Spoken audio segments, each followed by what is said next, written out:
What's good, family? It's your boy D-Mac, and I'm back with another video for y'all. I know it's been a minute, but hey, it is what it is. But today I got a very special guest, somebody that I really admire. They grind and their craft and just everything they doing in the community and just their art in general. So, you know, I'm very happy to introduce my boy, A-OK. Right on. Good with you. We just had a real deep talk, just chatting it up a little bit, getting some things out the way. Grab your mic. It's just for presentation. Hell yeah. So first off, let's just get into a little introduction. Go ahead and introduce yourself. You can give them your government name if you want to. Tell them a little bit about yourself, where you from. Right on. I'm Amari, man. I'm from here in Decatur, Illinois, where I like to be part of my small community and, living and learning, grinding and earning is how we make our way, and that's how I find my way, I guess. So it's a little bit about me, painting. Ain't never been, my whole life, but it's being an artist that's now becoming the rest of my life. So that's as much as I can wrap up in like, How old are you? 25. 25. You were born and raised in Decatur? Mm-hmm. I moved away when I was like 5 or 6ish, but then I came back at like 9 or 10 or 11. It was 11, 6th grade. It was like right at the end of 6th grade. And I've just been rocking it out here ever since.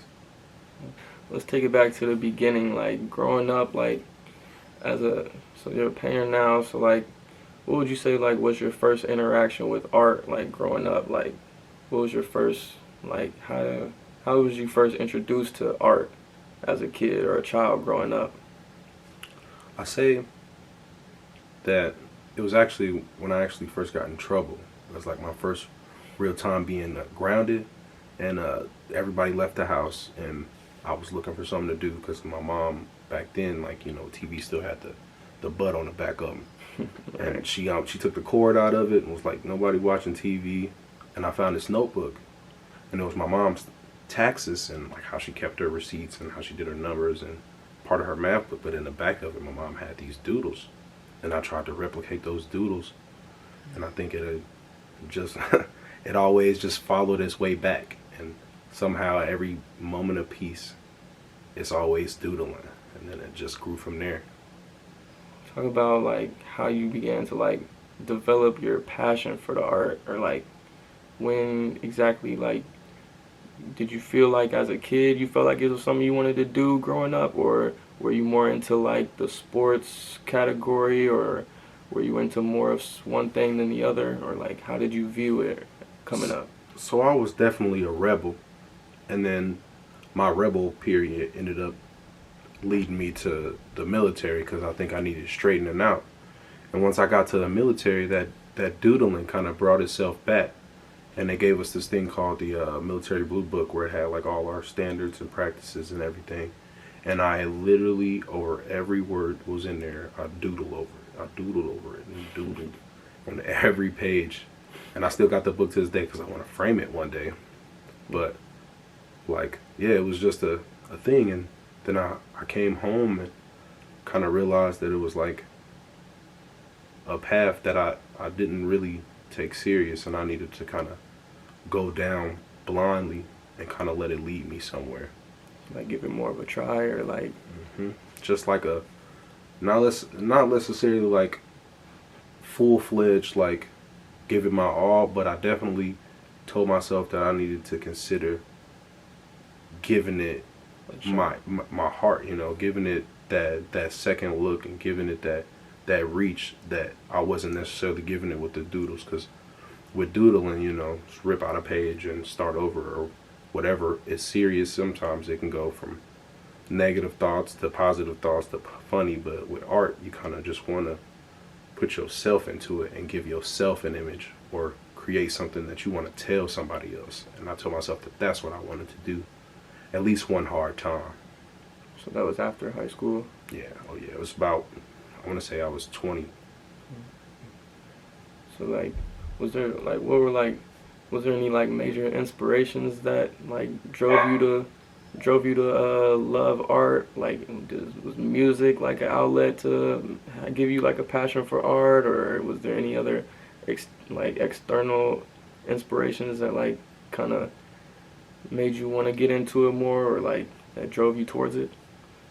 Without sounding too crazy, it was honestly the the opposite. It was less of life showing me that I needed more life, and that's where art came in. It was me realizing that I didn't have a lot to like really latch on to, looking for we all look for our purpose in life, and I kind of chose just to have a purpose with art, and chose art to just be my be my compass.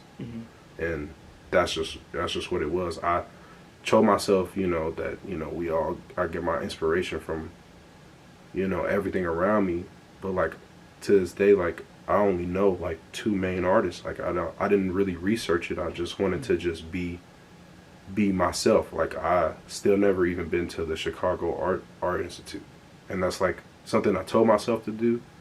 But even then, it's just like, if I want art to be mine, I kind of got to make it mine, and then because I don't want to compare, and then like see out and enjoy. I enjoy everyone, and like in every venue, I guess, of art, like music and photography and all that, but I don't like to put myself in a position where I'm doing that comparative narrative, if I didn't mean to rhyme there, but doing that and like basing myself in, or either like putting myself in a competitive state, or putting myself into a ongoing thing where I'm always trying to reproduce myself. It's just always, you have to prove something. How can I convey how my heart is feeling? And I have a friend that was our student, and he told me that what you just said pretty much is what they teach in college, is that as an artist, you're not really meant to fascinate people.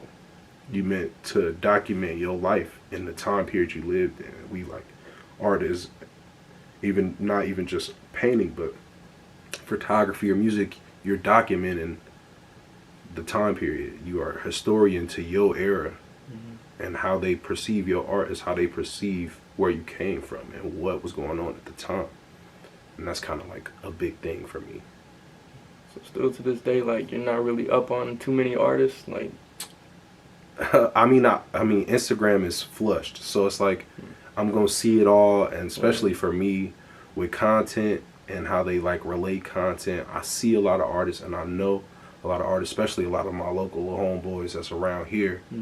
But they don't inspire me to do art. They just inspire me to be an artist, because it takes a lot to put yourself in that, I guess they like to call it a hippie mind state, when you painting all the time. And it's a lot of homeboys that like to sit in the shed and ghost the world and give it they all. But I don't necessarily want to do that, and I necessarily don't want to learn from it either. And a lot of the main artists did that. They cut themselves off from humanity to reach in to that art, and I don't want to give myself the opportunity to think that's okay. I think life is about living, and I got to keep living, and art will just be, if it's me, it'll be, and it'll convey that. Did you take any of the art classes in high school or anything? So shout out Mr. Weiland, because me and him talk on a daily basis. That was my art teacher too in high school. I had him twice, or 2 semesters, but I got kicked out all the time. I was we had a so serious conversation. Like, it was so serious. And for Mr. Weiland, you can never get Mr. Weiland to be serious enough to be mad. But Mr. Weiland saw potential in me when I never saw it. And to this day, like, now he's like, yeah, like, this is what artists do, and I'm not gonna let you down. He's like, I'm not gonna let you go this time, because I know what you're capable of. But like, the conversation we had, we were doing paper mache, and I made a giant cheeseburger, man. And it was to be funny. And he was like, I'm putting this in the art show. And I was like, why would you do that? Why would you do that? And he was like, I'm gonna put it in the art show. It's because and he was like, it's because I was so lazy, and I named it One Bite. But he said it was so lazy, but it came out so good that he had to put it in the art show, because he shows that art is sometimes meant for people. And you can't run from your destiny in a way. And he also told me some of the greatest words that I'll ever remember. So I do have an artist that I look up to. So let's rephrase that 5 minutes ago. But he told me that every line is a picture. Like every line is a picture. And every time you want to go back on that line, all you're doing is going back on your promise to life that you don't look back. So stop erasing. Never worry about how the line looks now, because every picture starts with just one line, and they turned into masterpieces. While he was playing like Radiohead or something in the background, and I couldn't focus because it was like screaming and raging from the music, but I heard him. Yeah, that's deep. Yeah, I heard him, man, and it was like, I was like, I don't care, it's paper mache. But then 10 plus years later, or 10 solid 10 on the dot almost, I'm sitting here now letting that advice guide me every time I'm stuck. Yeah, that's crazy. Would you say it would be like difficult as like an artist, like where we're from? Like there's a lot of negativity and bad influences, you know, a lot of drugs, you know, street violence, and then there's sports can distract you from maybe a certain passion you want to get into, or you know, you just see that everybody else is doing sports and or the streets, and you know, so that's just what you see. And so talk about how that might influence you to, you know, might steer you off your track or what you might truly be passionate about. So with seeing all the gray that's going on nowadays, it almost makes me think of how time is. And I think that's where the discipline comes in anything you do, is that you need to research time and how time has affected us always. And you always see that there is dark times, and dark times always bring brilliant people. And for me, it's not to be recognized as a brilliant person, but we as people need to allow dark times to guide us to solutions versus guide us to, you know, that shut off where we just all want to close the shutters to the windows and strap down the houses and go protect me, protect myself, protect what's mine. We need to more or less recognize the neighbor across the street and realize it's like, this is a dark time, and we as people choose for it to either get darker or brighter, and then that's when you move forward and you move past the fear. And art kind of does that too. Art, for me, which I think anybody's niche in life should do for them, is teach them about life as they do it, because you will never not get better, or you will never not be a grandmaster at it. I don't care if it was a physical sport or a mental game or whatever. It's always going to teach you how to be the best. That's why most professionals turn into coaches, or most, you know, activists turn into teachers, is because it'll never not impress you. It'll never not teach you more and more about life, because everything is life and everything is everything. So it's like when you running and or when you drawing or whatever, those lines will sometimes give you a bad day, but that bad day is just teaching you that lesson for that time and just giving you more of a sharper blade to work with later on to cut through the next one, you know. Yeah. Alright, so like another thing I've been seeing is like how you let your art like impact, like I've seen how much it's impact the community with like a lot of people, and you know, with turning the negativity of like the loss of a loved one or a life in the area, and you know, you make a beautiful portrait or a beautiful picture for them, and you know, like talk a little about how you feel like you impact the community in that way, or like, you know, affect the people.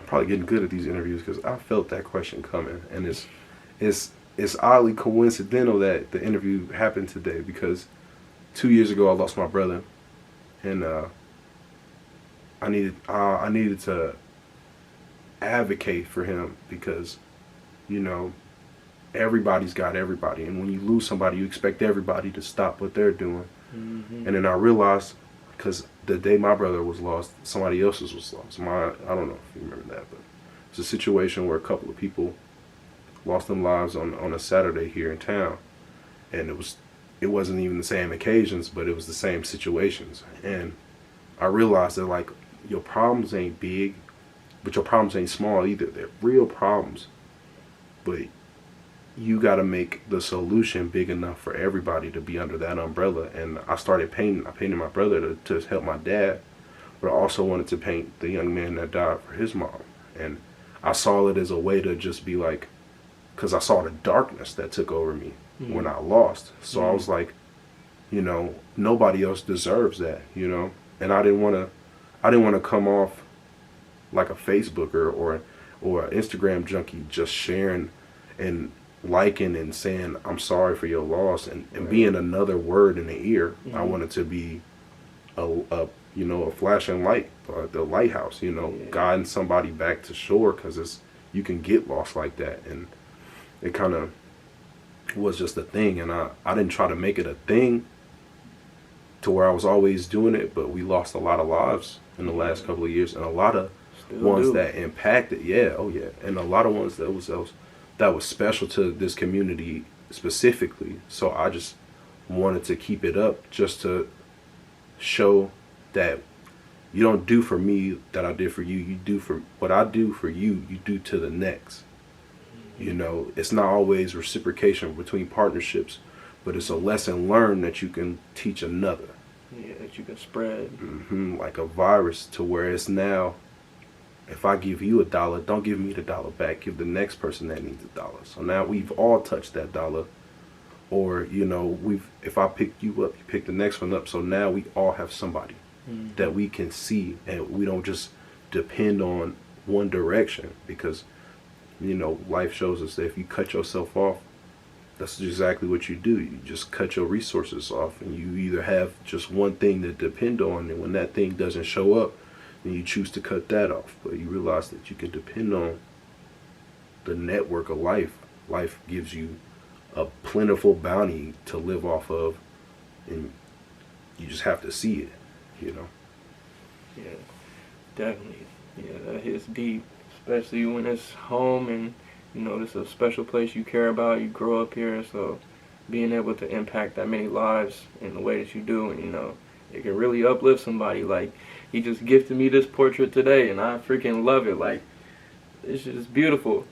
Like, I don't know if y'all think I think this is like the most beautiful thing in the world right now. It's always beautiful. I mean, hey, it's always beautiful. But yeah, so let's get back like into the paint. Like, do you have like any favorite styles of paint? Like favorite, like pastel or acrylic or water? So right now, I feel you. Yeah. I like oils. I really don't show a lot of my oil work because I'm in that stage of learning it myself to appreciate it, but it's just, you know, just another one of those bumps that I'm getting over. But definitely oils, just because it blends, and oil likes to soak into the canvas. So if anybody out there that's an artist, definitely never limit yourself to a bias until you've tried it all, because you never know what you like. I love the acrylics because they dry and I can do it fast and I can do what I want. Yeah, that's probably my favorite. Yeah, but oils, it's one of them grandmaster stroking the beard lessons that if you let it dry, you will appreciate it just as much as that acrylic painting you just did. It's one of those, and you get to see it soak into the canvas differently, and because you think it's drying. Like with acrylic, it's true color, but with oils, sometimes it's depending on the brand, that richness don't come until it dries. So you see in one color, but it's actually finna blend so well that you actually finna get the color that you wanted, that you didn't expect to get, or I guess a better result than you was actually expecting. And that's just my take on oils, because everything ain't for everybody. And I mean like pastels and charcoals and that type of work, I commend everybody, because that's dust. That's so much dust. You need 3 vacuums, air circulating tube, and like 4 windows open in this that square that you're working in, just cause. And I'm like, I don't know how people do that. Or like, have you ever tried like graffiti, spray paint, or whatever? I do for like I've done like a couple of murals, and like that's just cause like the can is gonna get you the time saver. The can is the time saver, but the can is also the can, and that's people don't understand this. Is paint being controlled by a pressurized system. It's not something that you get to tell how much paint you want and the brush to guide it. Right. You controlling it, but it's gonna do what it want, and you just gotta kind of master the chaos in the way with the can. And that's what I learned. I've done a few, but when I started learning spray cans, you realize that it could go south, because it's just another thing that you think is easy. That's really it's its own journey. Yeah. Or do you have any like favorite pieces of your own work that you would say, like, do you have favorite pieces? I do have. I have 2. I got one just because I like old box Chevys. You know, and I was raised up down in Georgia. Pull it up on the screen. I'm gonna pull it up on the screen for y'all to see. But yeah, go ahead. But my top favorite is just my childhood running through my soul with this. I call it nostalgia, where it's got over 100 cartoon characters on it. Yeah. And it just rains in me, man. I know have a son that literally couldn't even imagine cartoons in my age, but took the time to learn each one, and now is insanely intuitive with the cartoons of my childhood just because of the piece. And now it's like, I didn't create a time machine, but I created a time machine, and it kind of bonded me and my son together more, because he caught up on cartoons that I would never watch, but now love every cartoon. He loves every cartoon that I've ever watched because of that painting, because he just wants to know where it came from. Yeah, that's dope. Why don't I recognize this character? I need to learn this character. And I was just like, yeah, this is this. And he'll go, bam. Let me type it up. And then he'll type it up. And next thing you know, he hit me with trivia. Yeah, that's dope. Most kids, it seem like it's more like YouTube now instead of TV shows. Like, the attention span is different nowadays. We used to sit there and watch for 30 minutes, hours, TV shows. Now it's quick YouTube videos. Premieres, I couldn't imagine how it is now, because premieres, like, they would tell you a TV show was airing, and they would tell you all month on every channel, and you was just like, dang, I can't wait until this hit on Friday when I get home and I get whatever food snack I had from school, and after I done made it through the trials of school and the exhaustion of education, I get to do this new show, and it's only 30 minutes. It's really 22, but we thought we was getting a full 30 minutes or something. Sometimes an hour if they had a special. Right. Now you can just stream all day long and never see the light of day. Netflix and all that good stuff. Right, yeah, that's crazy. Yeah. It's definitely different now. So, like, what would you say, so what you got looking forward to in the future? Like, what goals do you have for, like, on places you want art to take you, or, like, what's next for A-OK? So I definitely want art to establish me as an artist. For so long, I've been feeling like I'm just been showing off skill, but I wanted art to teach me the most important lesson about life, is to not get caught up with what I think my purpose is. So I kind of wanted to just let art be art and not let me be art, because I'm Amari at the end of the day, and I gotta sit back and let A-OK be A-OK. But Picasso never wanted to be Picasso. He wanted to be the neighborhood painter, and that's how I feel like it is. It's like, I don't want to be caught up in A-OK. I want my art to just resonate and show people, a light, and it just to be that, for not to be some art guru, right, where people need their final say. So you can flourish as much as Amari as you can. Let it build every bridge it needs to and allow the foundation to set to where I can now build up instead of build out type of deal, and just live off that, not necessarily financially or whatever the route chooses, but to be able to live with my sanity, you know, be able to live with the person that's in me and let it be enough, not chasing some accolade, you know. Yeah, that's what's up. Anything else you want to add? Like what you got coming up? Aren't you getting ready to move? You getting ready to leave Decatur, ain't you? I am, but I'm never gonna leave Decatur. I am on a mission, I want to say, to let art do a major part in life right now, and that's to set me up to be what I'm supposed to be for the rest of my life, you know. And I don't know what that is yet, but that's the fun part about, you know, your passions, is that you allow that enough faith to guide you and hope that it's landing you in the right spot with the right people, so you can then pass the baton once you reach the finish line, or you know, past the jersey, I guess, or, you know, past the shoes like Mike, and let somebody run in your steps to kind of feel it and do the same. So it's now inspire the next generation. Yeah, so it's now, you know, so it's now a doorway that is not closed, you know. And that's a good phrase that I always hear, is allowing doorways, no matter if I'm a millionaire, billionaire, or, you know, I'm living a comfy, cozy life behind that easel every day.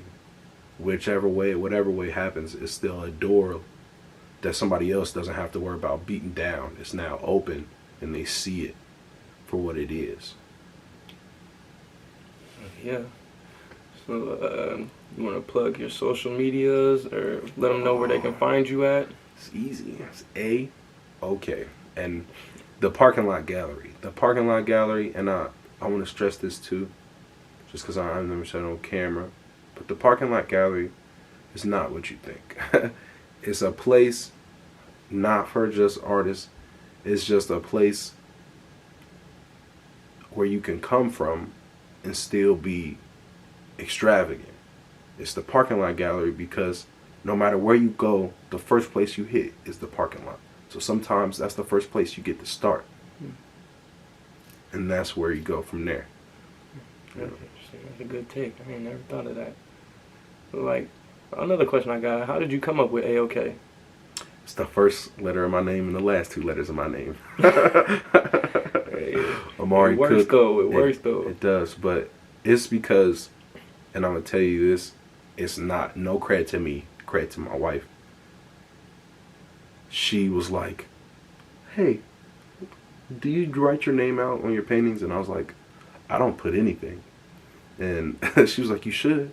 And I was like, and she was showing me this art page, and the guy was doing like this crazy thing where he was doing cursive, and he was burning it, so it would be like a burnt cursive in his name. And then she did it for me, but she ended up realizing that she did it too fast, to where all she saw was the A and the K, and like the rest of the name was just, you know, that John Hancock squivel at the end. Yeah. And then she ended up putting an O over that, and then she went. She was like, you should call yourself A-OK. And I was like, in what context, you know? Like, is it A-OK or A-OK? And she goes, let them decide. And I was like, now I like it. Yeah, that's. I was like, if it's vague like that, to where it's introspective and not, there's no linearness to where it should go. You want to give any special message to any young artists coming up? It sounds as bland as wheat cereal, but take your time, because if it's meant for you, it'll tell you. No matter what you're doing, it will show you the way. You just gotta take your time, learn your disciplines, self-control, self-restraint, time management, and it'll all work out. Time management is one of the hardest things, but everything works out. You just gotta keep going forward. One thing that my drill sergeant used to say when I was running, you know, it sounded impossible to get a 2 mile in under 15 minutes for the females, is what he was talking to the females, because They like perfect time was like 14:45 for a 2 mile run. And he would tell them, just keep moving your feet. And I heard it, and I ended up getting a better time myself, just because it's something that is so fragile to your brain, but such a key piece to let that puzzle be finished sometimes. And it's just, keep your feet moving. If you keep moving, you are bound to hit land, you know. That your boat will hit shore. You think you stranded sometimes, but you gonna hit something. You just gotta keep making sure you straight. And trust your disciplines and trust your faith that you going straight and that you're not going in circles. Well, I definitely appreciate you coming through. I appreciate everything you're doing with your craft and how it's affecting other lives positively in the community and just everywhere. So yeah, that's one thing I definitely commend you on.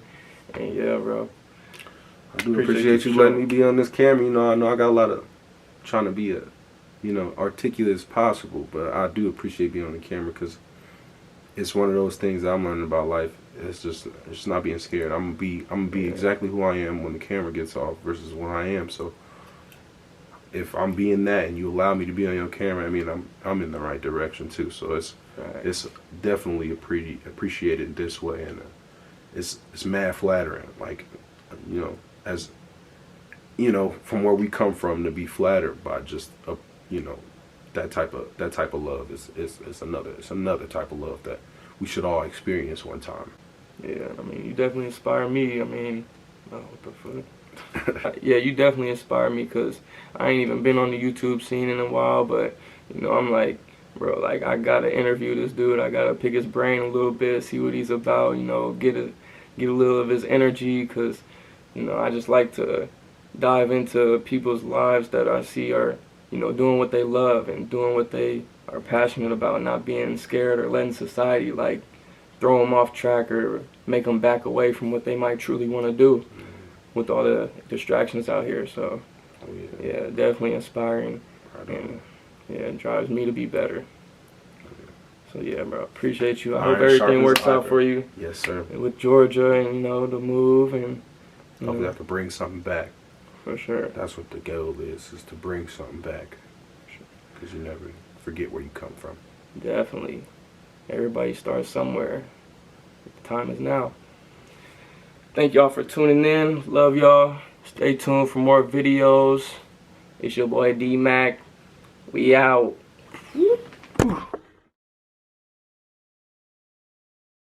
But that's what it is, though. It's like, you know, they look at artists, and sometimes, and not necessarily artists, but painters. You know, we just these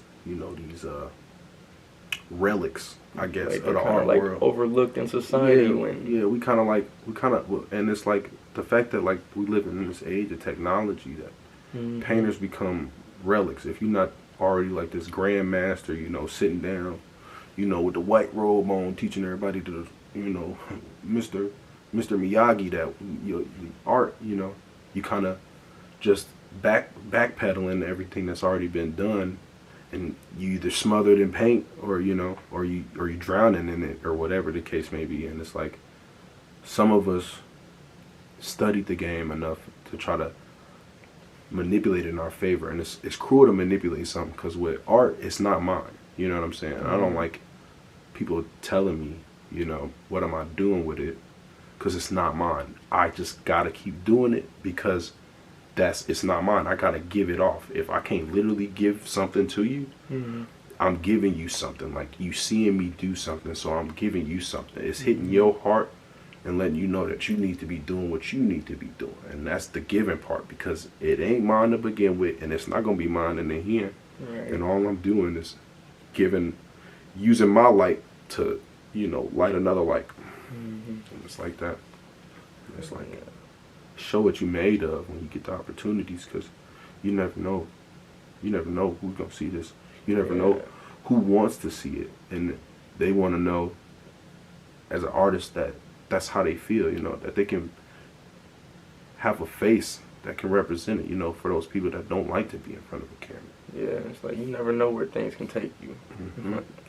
You never know how some you might do. You might not think it's too much, or you might not think it's that special, but you know, a majority or just one person or several people see it and they think it's everything in the world to them. Like, you never know how some small can affect like a big amount of people. And that's how you're supposed to see it. You're supposed to see it as if you was doing something for your neighbor.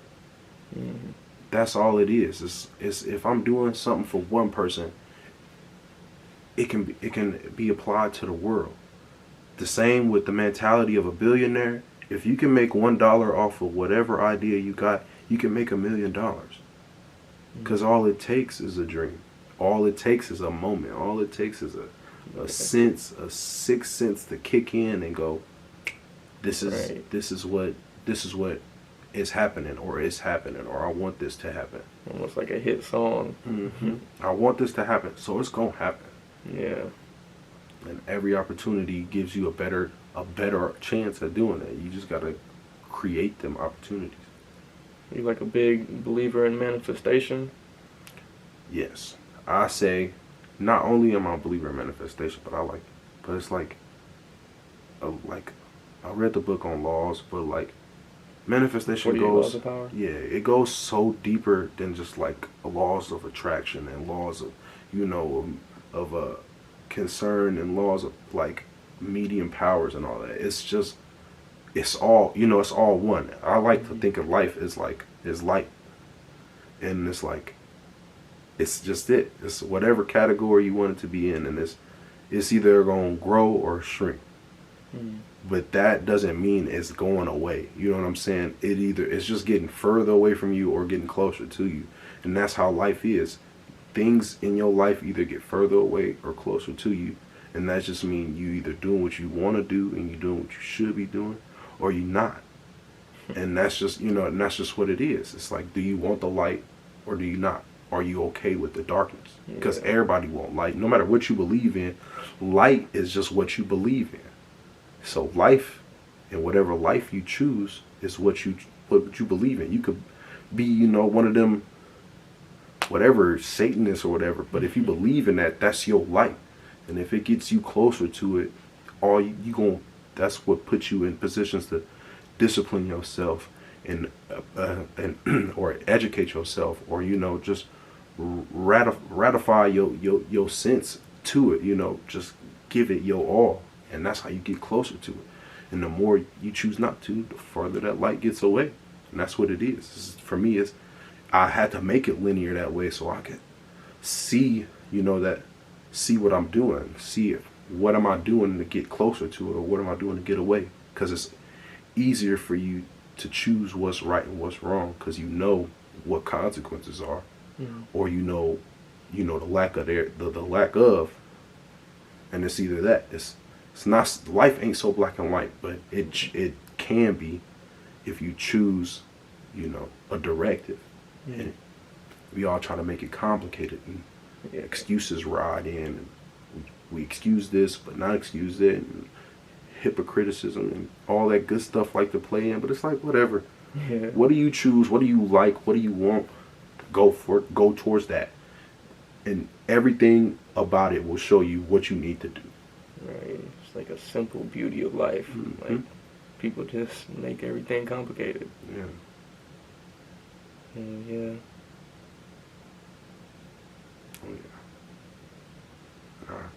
I choose to just be, choose to be something. And that's what make us us. And hopefully us being us allows the next people that want to be us, allow them to be themselves, so they're not trying to be us. Right. And it's just us being us inspires them to be them, basically. Yeah. You never know how to end deep conversations. I know, like, I'm sure, like, it's definitely one of those. I don't want to hold you too long. I know you got stuff to do, but I'm like, damn, this one, I fuck with the convo, like, I fuck with the vibes, bro. Like, I'm glad we got it in when we could. Like, it couldn't have been no better time. Oh, yeah. Man, T-Rex know it too. I'm probably the only one that still call him T-Rex. Terrence. My brother, yeah, he sure told me to tell you what's up too. Yeah, I love And dude, man. I'm pretty sure you inspired him to get into painting too. He was on a painting wave for a while, so yeah, you definitely inspiring a lot of people, whether you know it or not. Say, man, he come over. He was over Andrew's house, and I was talking, and he was like, "What weed are you smoking?" I said, "No, man, I was just, you get it. You hit enough stop signs in life or enough road bumps Yeah. to learn something for sure. Yeah, when you observe a lot, you definitely figure a lot out. Sit back and be different sometimes, because thinking outside the box is always the cliche, but like inside the cliche is the less taboo thought that anything could be the box. Like you just gotta see it that way. You gotta see it that way. Make it simple enough to where my problems ain't the box, or the solution ain't the box, or my job or whatever ain't the box. Sometimes it's me. That's the box. Let me just observe myself and observe how things are that I put myself in every day. Right, like most of the time it's not really like the outside things that are the problem. It's like how we're dealing with those outside things that it could be a problem. Like instead of like accepting things that hit us, like roadblocks or any bump in the road, we just tend to see it as a negative instead of just seeing it as what it is and just keep moving forward. Yeah, we tend to see negatives as signs of deterrence sometimes too. Like we tend to see like when something goes wrong that it's not meant to be. Right. And that's like the worst thing sometimes, because sometimes the worst thing that can happen to you is the best thing that can happen to you. And that's where that's where people get the glasses mixed. And they start mixing the drinks, and another metaphor, blah blah blah blah blah with that. But like it's literally like that. Like that car crash, or that that bullet hole, or hell, sometimes just the F on that paper, or like that bad grade, or that one friend that you love so much is the turning point, not the climax of your life going down, but the turning point of you starting to climb the mountain. Right. Because my dad told me one man's toothache is another man's mountain climb. That pain is perceived so different. One man could feel the same pain, but in completely different scenarios. That toothache versus falling off a mountain cliff, you know what I'm saying? It's like, how do you tell somebody pain is pain? But it's not about what's pain. It's about how you came out of the pain. We all like how to you decide to heal. We just focus on the pain and go, what does this pain mean? Why am I going through this? But it's like, go through it. Just go through pain. Yeah, you gotta go through pain, because it can't last forever. We all know stubbing our toe feel like your your whole foot finna fall off. But it's like, if you keep walking, you not gonna feel it. It's like when we're kids. It's like when we're kids. Like we don't be crying until we actually look at the scar, or we look at the mark that it made, and then we like like we tend to focus on the problem too much instead of focusing on solutions. And it's like, just sometimes don't even focus. Sometimes just be animatronic and just keep going forward. Just let your feet just keep moving, metaphorically, physically, whatever the case may be. But forward is the way. I love the Meet the Robinsons, the movie. Keep moving forward. I almost cried when they started playing the song and everything, as life started happening. And I'm like, that's cool and all. And then I thought about it, I was thinking about my life, and I'm like, my life don't work like that. I ain't building time machines. I ain't no super genius. But it's like, I do need to just stop trying to control. Even though I know I could almost 99% know the future. But that don't mean I'm right. You know what I'm saying? Yeah. I could almost, with every bit of science and mathematics, can predict what's going to happen once I drop this microphone. But that don't mean that's what's going to happen when I drop this microphone. So it's like, why? Just drop the microphone and figure out what you're finna do after the microphone drops. Right. Forget what's finna happen. The future is the biggest thing sometimes with fear. Because you think too much. Because it's the unknown. People are really scared of the unknown. Mm-hmm. But that's where you gotta flip positivity. When you practice positivity, you just combat anything you can think of negatively with a good thought. So the moment you think of what could go wrong, you can think of what goes right. And sometimes you gotta be, you know, exaggerative or like extra with it. Sometimes, you know, what happens if I drive a car? Am I gonna get in a wreck? Or am I finna find $1 million lottery ticket because I drove to this gas station? You know what I'm saying? Like, choose it, but always combat it. If that negative thought comes across your mind, combat it. Cancel it out. Keep walking forward. And that's like the biggest thing I practice to this day, because I ain't perfect. Yeah. But I sure know how fear get and how fear and future hold hands. Because it's like, they literally, the couple that don't nobody like in school. It's like, you know, or like the whatever enemy you want to put on, but they hand in hand. But they don't have to be, you know. We just put them together because it's easier to. Facts.